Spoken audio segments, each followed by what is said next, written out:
Hey folks, so understandably, headlines in both the wider world and the cryptoverse have been dominated by the recent crisis in Ukraine. And while comparatively unimportant, there have still been a number of interesting and promising developments emerging from the metaverse and NFT sectors.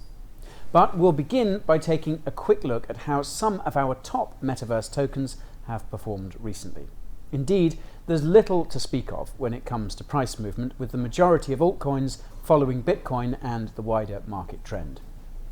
BTC has been floating in between the $37,000 and $40,000 range over the last week, except for a sudden downturn, followed by a counterbalancing uptrend triggered by news of Russia's invasion of Ukraine. All of our top metaverse and gaming tokens, the likes of Mana, Sand and AXS, have performed almost identically, seeing that same range trading phenomenon alongside the sudden downward surge mid last week. However, despite the dominance of world events, things have still been progressing in the metaverse ecosystem. After last week's announcement by JP Morgan of its brand new Onyx Lounge based in the Decentraland metaverse, you may have been left thinking, what could possibly be more exciting than the US's largest bank diving headfirst into the metaverse? Well, how about a government doing so?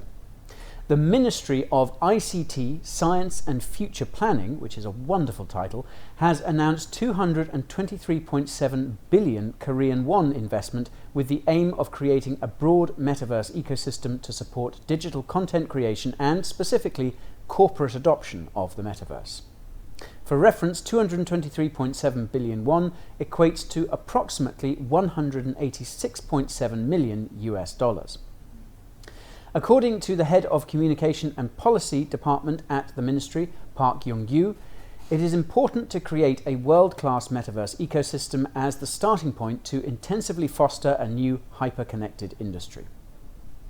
It seems that the fundamental appeals for metaverse adoption in South Korea are centered around the growth of industry and all the advantages that metaverse use would bring with regards to a corporate and commercial transition towards it.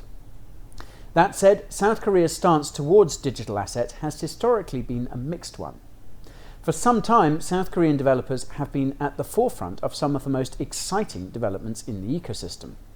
Let's not forget that the Terra ecosystem owes its birth to Korean developers, and the first stablecoin minted on Terra was, of course, KRT, a stablecoin pegged against the Korean won.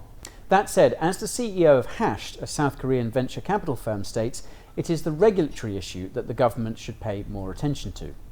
In Korea, publishing of NFT games is prohibited and token issuance is also prohibited.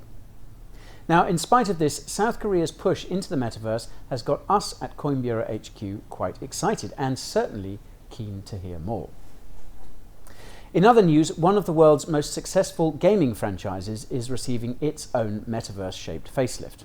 Minecraft, a game that recorded a staggering 141 million players in 2021, around 3 times the number of non-zero BTC addresses in existence, will be making a new Web3 home on Ethereum Layer 2 scaling solution, Polygon.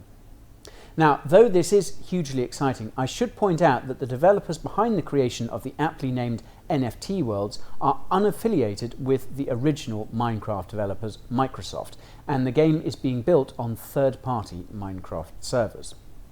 Built on Polygon, presumably owing to its gas fees, which are negligible when compared to those on Ethereum, NFT Worlds will feature its own online shop, wherein the project's native ERC20 token, WRLD, can be used to purchase valuable in-game items to enhance players' Minecraft experience. What's more, the game features its own collection of 10,000 land plots, which vary in traits. Some have rivers, lakes, snow, and some even feature volcanoes and other geographical points of interest.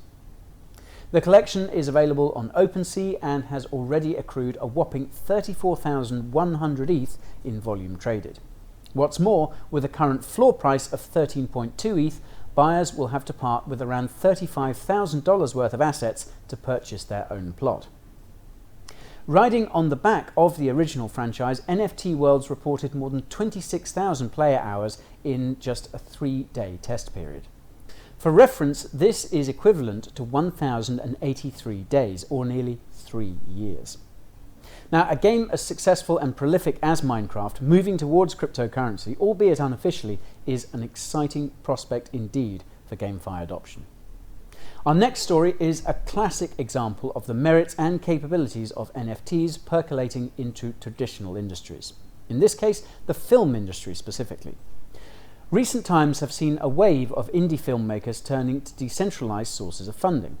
Writer and director Miguel Faust is no exception. Faust will look to raise funds for his new feature film, Caladita, by offering NFTs as rewards for backers. These NFTs will consist of stills and clips from the original Caladita short film on which the new feature edition is based.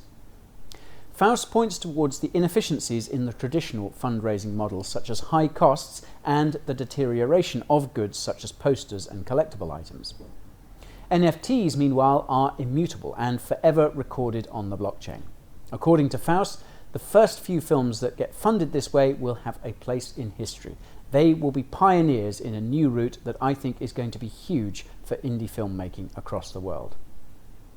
Digital assets, and NFTs in particular, are constantly making their way into new industry sectors. Given that the rise of NFTs began with collectible art, it's no surprise that the likes of film, music and television are high up on their hit list too. Now, I hope you found this week's Metaverse Roundup as interesting as always. With actual countries going all in on metaverse development, as well as the overlap between blockchain and the traditional gaming industry still expanding, things are not slowing down in this crypto subsector. So, what do you think the coming months will look like for metaverse adoption? Will Minecraft's blockchain refurbishment trigger a wave of mainstream GameFi adoption? Let us know your thoughts in the comments section below, and see you again next week.